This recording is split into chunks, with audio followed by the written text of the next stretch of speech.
everybody. How's everybody doing? Very The good. Trans Gurus are here again. And thank you for watching. Thank you for subscribing, because we have such a lot of subscribers lately, which is very, very, very good. Last week, we talked about self-confidence. This week, we're going to talk about important things about when you transition. So that is what we'd like to talk about today. So who wants to go first? Jimmy, would you like to start? Yeah. Absolutely. And hi, everyone. Glad to be with everyone today. Good news about the amount of subscribers that we're attracting on YouTube. And I think that as we were getting warmed up for this podcast, we were talking amongst ourselves that I think that there's a thirst, there's a hunger for the spiritual message that we try to provide not only our community but humanity itself. And I like to think of it as a guru, which is a spiritual teacher. We're not in the trenches with swords and shields. I like to present my message from the perspective that I'm wearing a robe, and so that's my take on all this. As a spiritual teacher, and last week we were talking about self-confidence. And my takeaway from last week, and it's unfortunate that Raji is not here with us today, and she is the true guru. Mm-hmm. Oh, yes. Raji said, and this is what I got from last week: respect from others is a byproduct of self-confidence. Yes. Respect for others is a byproduct of achieving self-confidence. And I thought about that. And as we journey through life, and as we climb the ladder and ascend rung by rung to the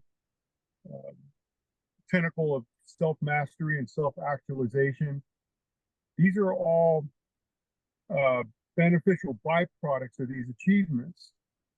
So it's one thing to be self-confident, and then to have others recognize that self-confidence and then display that recognition as respect. And you look at any kind of, here we're in South Florida. This Saturday is June 1st, it starts hurricane season.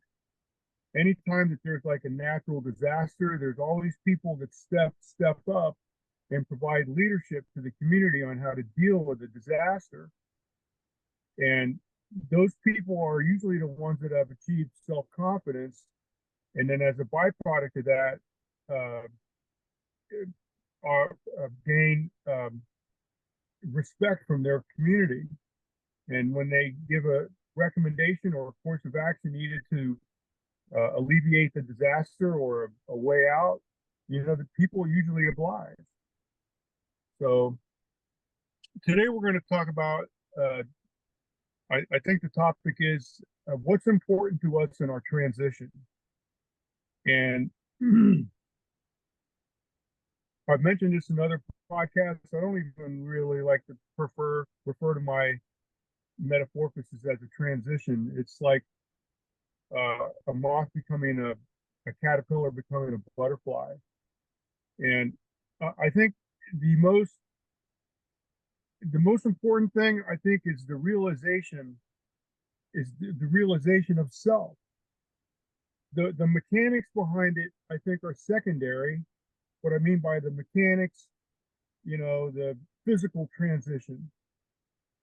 I think the physical mechanics are secondary to the psychological realization of who we truly are.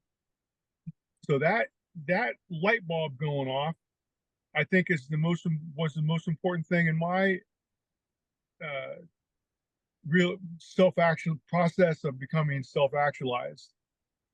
And much to talk about here. So back to you, Ella. Yeah, absolutely true. I really agree with you that the most important thing on a transition is actually what goes on in your mind. I do, but in the body too. Bobby, what's your opinion? Well, I really, the last thing Jimmy said was about self-actualization. And, when it comes to something like Maslow's hierarchy, um, self-actualization is at the very top of that pyramid. And there's so many other things that have to be in place in terms of food and shelter and safety and those sorts of things um, that are foundational. And um, they prepare you and enable you to really pursue self-actualization um, and as well equipped as possible. And I don't it was when Jimmy mentioned that, it just made me realize that there are some things that need to be in place at first so that you have the best possible experience. And um, I, I I talk about it a lot, only because I grew up in a non-supportive community, non-supportive family, with all the religious trappings and self-loathing and all of those sorts of things that go along with where I came from. And I know not everybody's like that, but that's where I came from. And so mental health was very important to me through all of this. And I would never presume to tell another transgender what to do except to get the the most competent mental health counseling that you can afford. And um, I've said it before, it's like we all exist in our own unique mind fields. We have our homes and our jobs and our families and our friends and our sense of public safety and all of those things, our spiritual, religious kind of upbringing. We've got so many moving parts in there.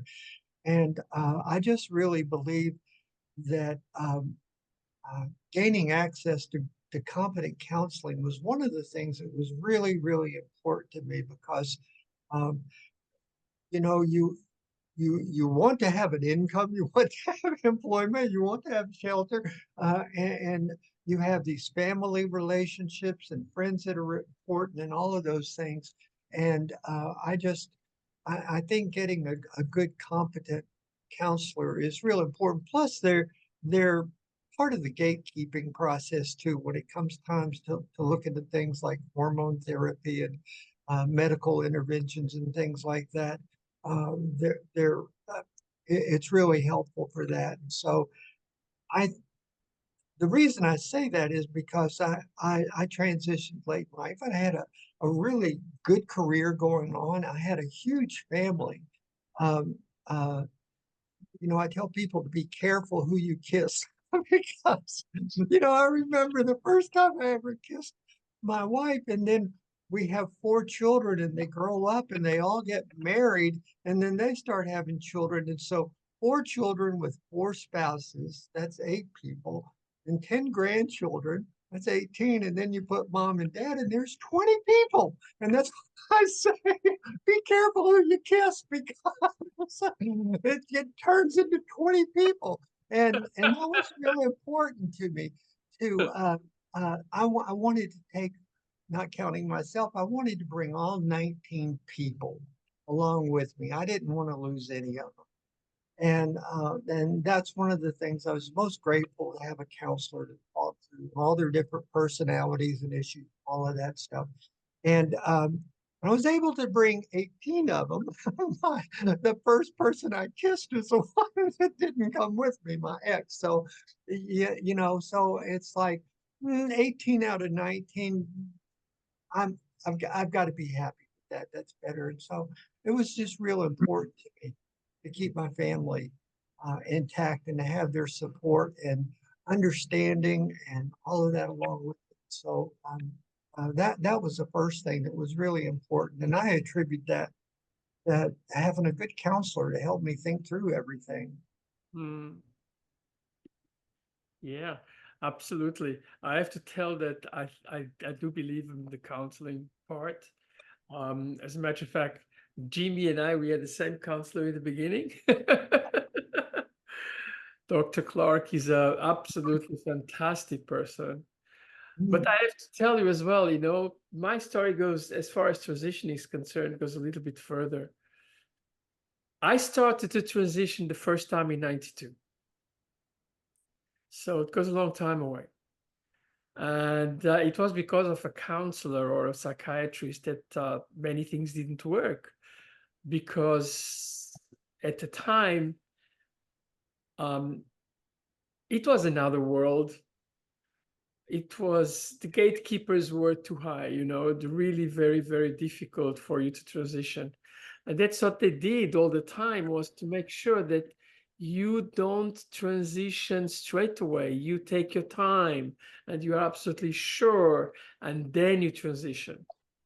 So what happened is that, I mean, after, I don't know, almost say 8 months of going to counselor, I went to the head psychiatrist in Switzerland at the hospital in Zurich, which is the only person at the time which was specialized in transgender people. And he literally refused to give me hormones, which brought me to a situation which I almost became, I mean, I did become suicidal. And I was actually, you know, I was saved by another person, a human being, which became my wife. And we were married for a long time.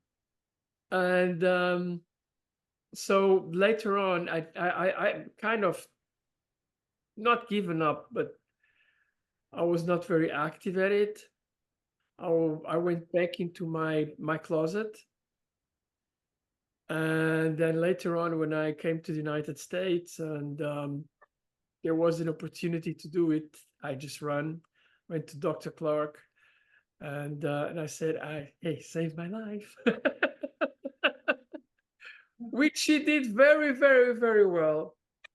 And I transitioned, and I've got a very large family. My family is all over the world, and I have to say I am a very, very lucky person, because my acceptance from my family has been A1 plus. It has been absolutely phenomenal. But my sister, my kids, I've got 3 kids. Everybody in my family has been absolutely, absolutely fantastic and helpful. Okay, the thing is that, of course, my family is a little bit distributed like me all over the world. So half of a part of my family is in Portugal, the other part is in Switzerland, and the other part is in America. So it's kind of all over the place, and that is only my direct family. Mhm. But I've got family in Australia, in Brazil, all over the place. And but I was very, very happy about that. Yeah. But you know, I look at people which have got problems with their families and which are not so accepted. Mainly, I would say these days in some religious areas, they have tough time. Yeah. For those people, I would like to tell something. It's about you. It's about your mental health. It's about everything, which reminds you, do the other people are so important that you give up your own person? And that is a question that I don't have to answer. You have to answer for yourself. It's not fun. It's not easy to be a transgender person. It is sometimes very tough. I mean, self-confidence is probably one of the most important things, but you know, when you don't have the support from your environment, self-confidence can be a little bit of a trouble. And it is okay. Find your columns, find the place that you can stand on. That is the most important thing. Find your friends. And it's called find your real family. Sometimes your real family is not the biological one. Many times. So adapt. Make sure that you get the right thing, the right people around you. I've seen so many people which have got really big issues of that, Some it really hurts me because it's not their fault. And don't forget one thing. I am a true believer that everybody in this world should accept other people the way they try to accept themselves. It is both sides, both ways. And,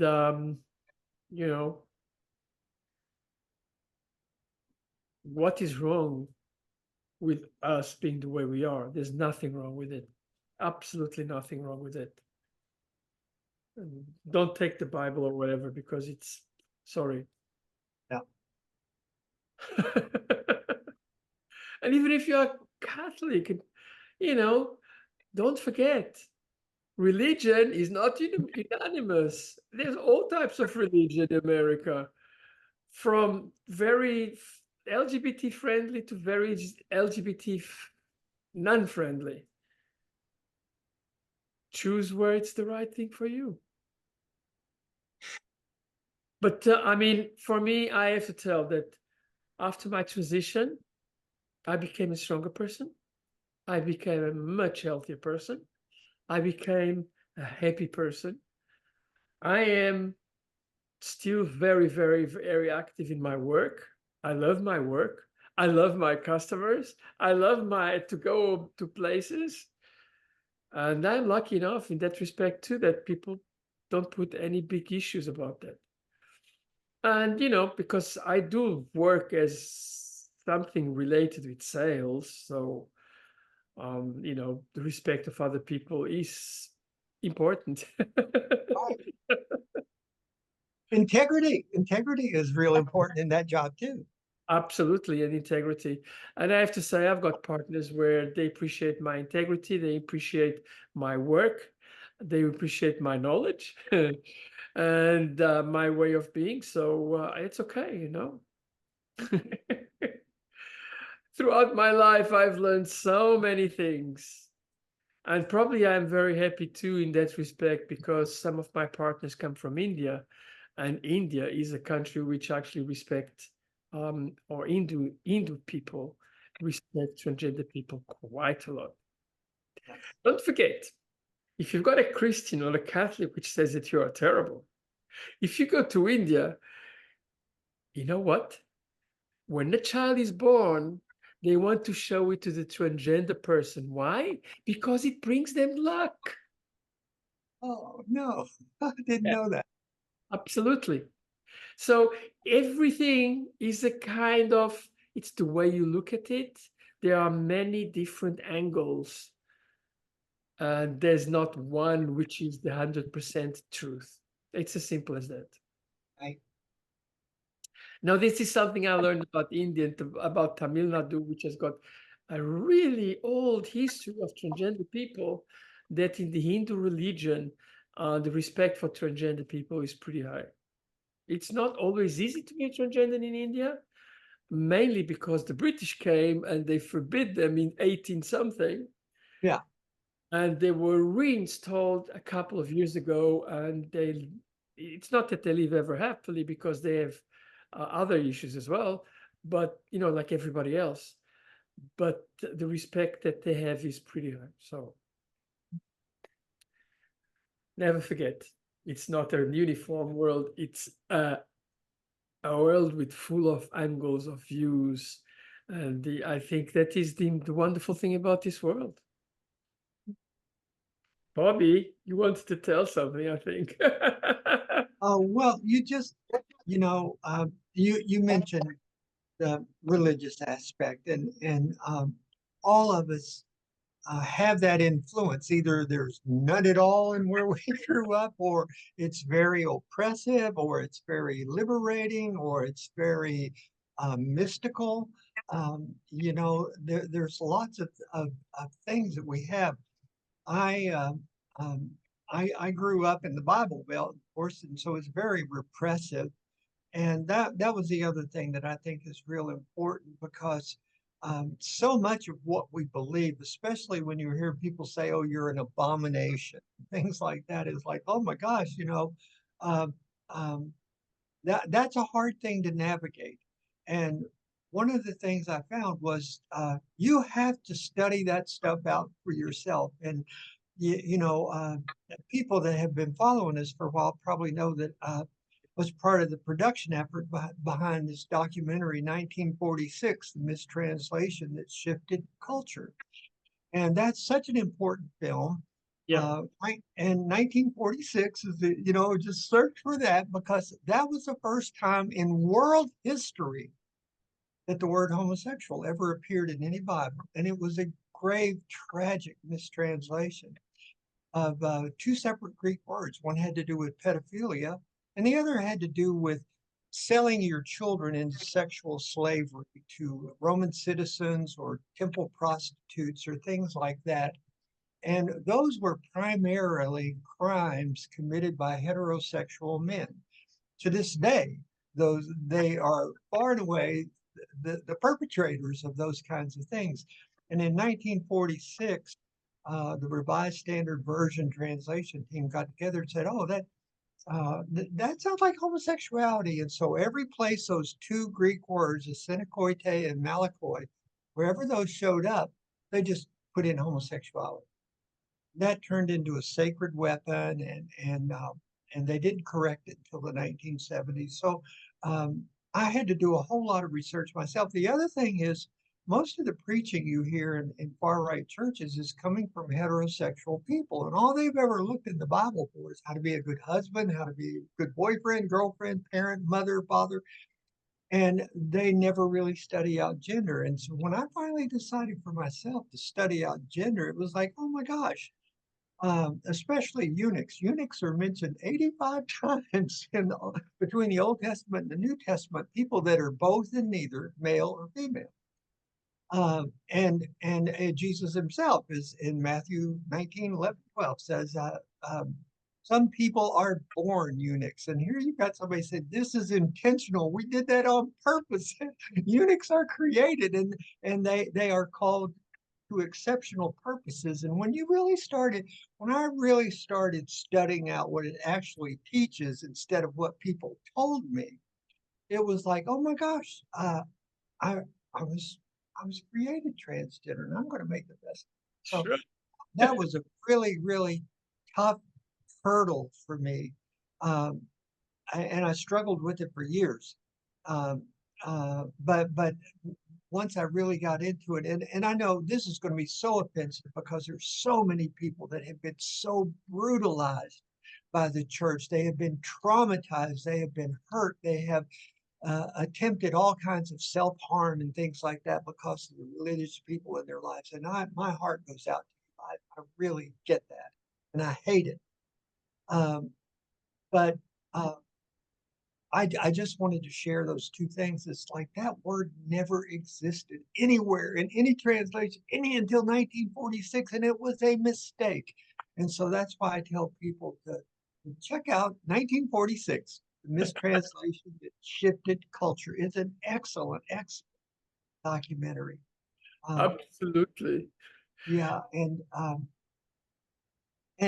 also the Talmud, originated with Moses, and that was for the training of the priesthood and rabbis. And there are 8 genders in the Talmud.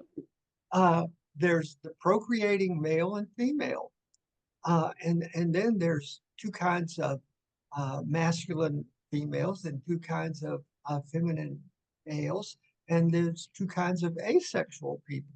We're 8 genders, and that's the way it always was.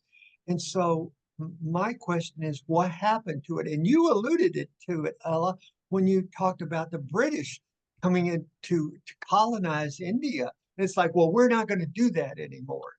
And that is exactly where that came from, the industrial age and colonization and that whole thing about uh, uh, just preaching this terribly toxic concept and imposing that on people.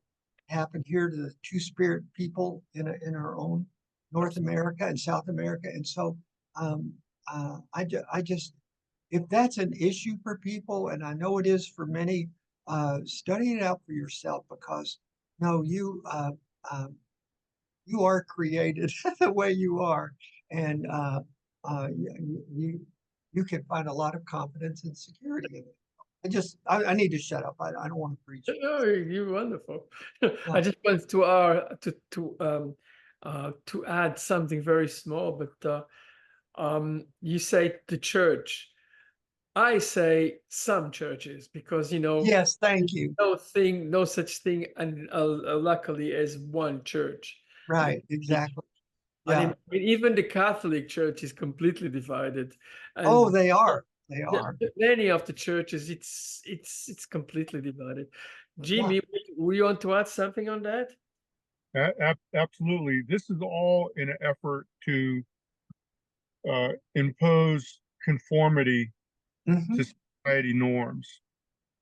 And what is normal to someone may be considered abnormal to somebody else.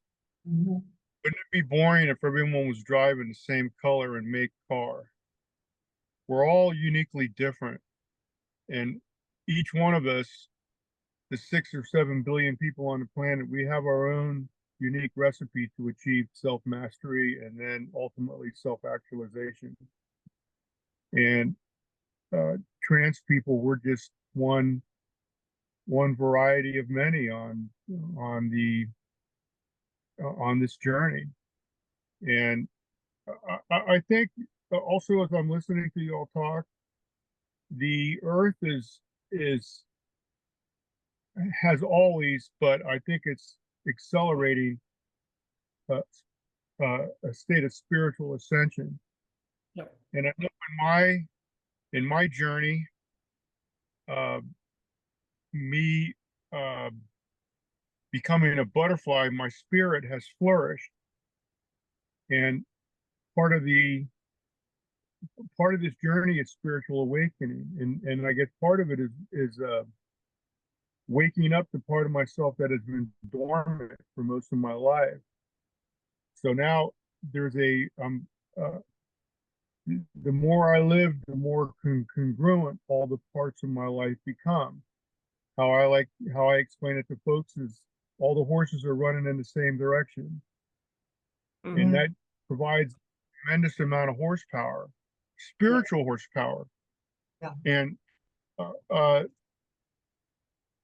Bobby was talking about something earlier, the uh, the, the pyramid of life. At the bottom is just survival, shelter, food, and at the top is self-actualization, and all these things in society need to be in place allegedly for a person to achieve self-actualization. And I read something years ago and it stuck with me, and it's profound, and I'm going to share it with y'all right now. Not in time, place, or circumstance, but in the person lies success. So it doesn't, in my mind, regardless of where we are in this pyramid, we through our own um, through our own resourcefulness, we can achieve self-actualization at any, not in time, place, or circumstance, but in the person lies success. And just, I think it was yesterday, I was listening to a video on manifestation, and the lecturer, the narrator was saying, I could lock someone in a room. If that person locked in a room has the correct mindset, has the correct vision, the heart mind co, co, co cohesiveness, whatever they envision will occur. So um, again, you could be locked in a room somewhere, and then you can, by using your mind, you can organize or influence events outside of that room that will present circumstances for that door to open, and your vision will become a reality. And people don't understand the power of the human mind, the power of visualization, Oh yeah. and it's infinite. So we were talking about the religion and spirit and all that. There's three components to the human experience: the mind, body, and the spirit. The mind and the body are finite. The spirit is infinite. So if we live our lives in its spiritual sense, we have infinite possibility. And so I think um, uh, what causes some of these things, and I think it was Bobby or Ella was talking about this earlier, where um, acceptance from family members. So 18 out of 19 is pretty good. But I look at it this way: it took me years to come to terms with my own self. Yeah. Now I'm going to expect others to recognize me in an instant. It takes time. And I know when I blossomed as a butterfly and I'm telling my mom and dad about all this, my dad just kind of raised his eyebrows and my mom blew a gasket. And over time, my mom came around, and now she's an ally. Hmm. So you just be patient, Mhm. and uh, I I know this is, I try to practice this myself, and I've gotten pretty good at it. I maintain who I am regardless of the circumstances I find myself in. If I'm surrounded by someone who's not pleasant or angry or um, hostile, I maintain who I am. So when we're engaging others and we approach a situation from from a place of tranquility, don't allow others to um, suck us into their storm, so to speak. Be the stable one. Um, be the in an unstable world, be the stable one. So, Absolutely. So it was really wonderful to see all of you. So, but let's have last words. Bobby, you go ahead. The You last. know, it's really important. What was the saying? It's like I didn't transition to solve all my problems. Transitioning made my problems worth solving. And I've been having some really good conversations with um, yeah, I'm stuck with being an activist and all of this stuff in the trans world. And it's like I'm really limiting myself as long as I say stuck there, because it's like, well, I'm more than that. It was created for more than that. And so it's like once you uh it's it's it was getting annoying to this person. That's all you ever talk about. It's like, it was like, they're right. There's so much more. And I'm really limiting myself if that's the focus. And so it really never ends the important stuff that we need to work on. And it's like, um, uh, it's like I crossed that hurdle. And Jimmy mentioned, being in the trenches with swords and armor and all that stuff. That's kind of where I've been with hostile legislation and things like that. But it's like, no, I really, there's more to me than that. And so, exploring that and discovering that now is going to be my focus from here on out. So, Thank you. yeah. Jimmy, your last words. I'm just going to end with that quote that uh, not in time, place, or circumstance, but in the person lies success. And I love you all. Yeah. Absolutely. I just want to tell you something. Many people that actually, they don't accept us is because Mhm. they don't know us. That is all. Anyway, with those, thank you for coming. Thank you for watching Transgurus. See you next week. Love you all. Enjoy life and be your own selves.